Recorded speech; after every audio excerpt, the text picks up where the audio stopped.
the Chase Thomas Podcast, for people who have nothing but time to kill. Especially when the game's technically still in play, like it's a 2-possession game, on top of a surrender field goal it was pretty telling. Man,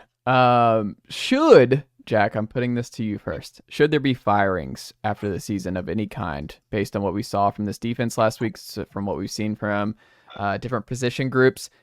Can Heupel sell running this exact staff back next year? Or do you think we've seen enough at this point that you have, especially coming out of the Como game, that there have to be staff changes going into next year, year 4? I mean, I hate to say I'm just not the guy that's like, fire this person, fire that person. That's just not who I am. Especially while there's still games to be played during the season. I don't know, it's just not something I really get into. But, I mean, you have seen quite a handful of defensive meltdowns on the road. And, South Carolina was the secondary. I think the linebacker play was the biggest reason for Missouri. So there's different areas to point to. Pass rush also struggled to get home again. So I don't want to put it on one position coach for all this, but it is an alarming trend of Tennessee's defense having a lack of discipline on the road and not being able to respond at all when they're getting punched in the mouth on the road.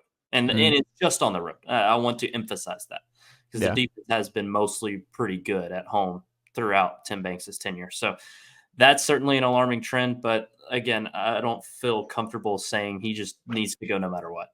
Isn't that funny, though, when people talk about Heupel on the road? I'm like, are y'all watching these games? Outside of what we saw yesterday, it's not the offense. It's really been all that much of them. Like, does Heupel's offense travel on the road? I don't think that's an issue. I mean, I understand that there's the crowd noise sometimes we see, but like by and large, I think you're going to struggle on the road at Georgia. You're going to struggle on the road at Alabama and a lot of those places, no matter what kind of offense you're running. The defense has not traveled on the road, to your point, Jack. And that's one that, I mean, again, we're entering year 3, but Ryan, for me, when it comes to the defense, and this is something I've been thinking about a lot over the last 24 hours, and I think I said in the group chat, where it's like, you look at who's on the field.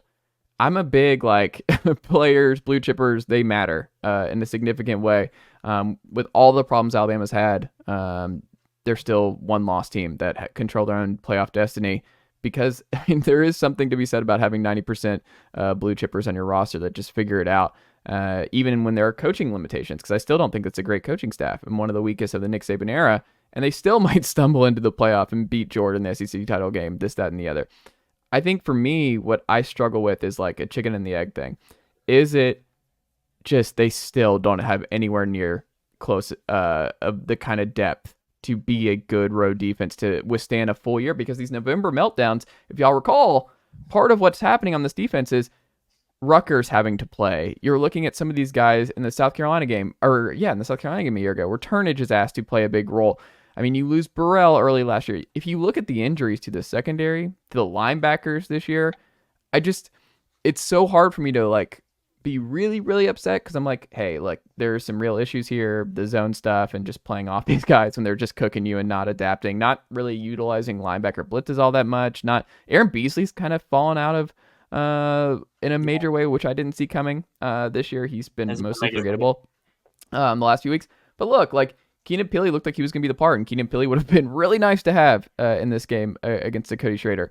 Elijah Herring's just not a starting linebacker in this league. Like, he's just not. Like, is he a third or fourth guy? Sure.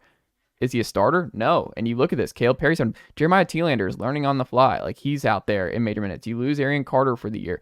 You have Brandon Turnage, Warren Burrell. Like, you have a bunch of dudes out there that it's a bunch of 3-stars. Like, it's a bunch of guys who have been there for a while. They like the vets, but there's just not the kind of talent on that defensive side of the ball that's just going to carry over. And I just wonder how much of the issues is just that, like, Tennessee just doesn't have dudes yet. Like, this last class, Ricky Gibson looks like he's going to be a good player. I like Thielander. I like Arian Carter. Hobbs is a good player. James Pierce is breaking out. But, like, you need a whole lot more, because injuries happen every football season, and Tennessee has quietly been destroyed on the back end with injuries this year. And I think that has to be a factor in how you view what's happening here with this group. But it's also like, you should have addressed it more. Like, Gabe Judy-Lawley's really come into his own down the stretch. I think he's been solid on that opposite corner spot, but I mean, losing Kamal Hadden clearly a factor too. The last few weeks, like that was tough. Like we said, Peely being out for the year and that being your big linebacker placeholder for this group to let Arian and Jeremiah get ready. But I don't know. I think that's a fair argument. It doesn't absolve the coaching staff as a whole, but I do think it's something that has to be considered when you look at just who's playing meaningful snaps for Tennessee right now, Ryan. Definitely. I would push back on that they've been destroyed by injuries. I mean, they've had some big in the linebacker room. They've had Keenan Peely's a big loss. Yeah. I'm still not. I mean, it's a big loss. I'm still not buying that he was going to be amazing. I mean, he might have been. We saw him play 20 snaps. It's hard for me to say. And Aaron Carter's tough. And Kamal Hadden's the big loss. But besides that, I mean, they've had some guys banged up and injured. But it's not. I mean, Danico Slaughter only has played a little bit, and he's been in and out of the lineup.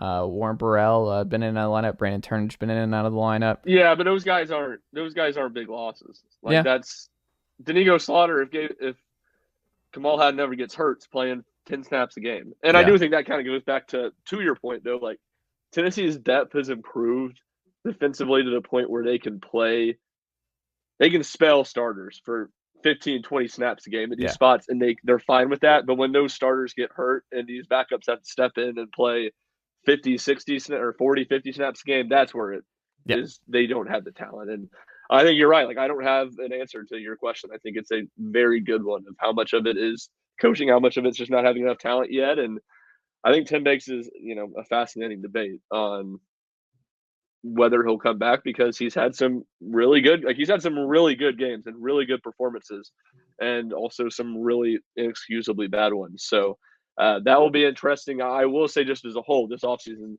and particularly December, January, is going to be fascinating, because I think you get in summer and you get into it, there's not going to be a ton of pressure on Heupel. Like, he's not going to enter next season on any sort of even warm seat, let alone hot seat.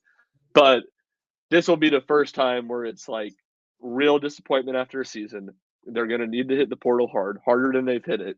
And, I'm kind of with Jack. I don't just point and see like there's just someone that's, you got to fire him. But there are very serious questions and musings about whether you need to make some moves on the defensive staff. So I think all that combines for what's going to be a really fascinating December and January. Obviously, we'll talk a lot more about it when we get there after these next two games, but it will be fascinating to see what happens. Jack, what did you think coming into this game that was going to happen that did not come to fruition? What did you think in your preview when you're outlining how Mizzou would go? What did not happen that you were pretty confident was going to happen? I did not think Cody Schrader would look like Barry Sanders against Tennessee. Let me put it that way to start. Look, Ray Davis entered the Kentucky-Tennessee game as the SEC's leader in rush yards. Tennessee held him to under 3 yards carry. And, Tennessee's rush defense has been so good in recent history. And I didn't expect them, I thought it was a possibility, but I didn't expect them to just completely shut him down. Yeah. But my goodness, did not expect over 300 yards from scrimmage. I can see how him getting open in the receiving game and, breaking a couple, getting a lot of yak is possible against this Tennessee defense with some porous play in the second and third level. But to have 200 yards rushing was very, very shocking. And then on the flip side, I just thought Tennessee would run the ball better too. Jalen Wright had a 14-yard run outside.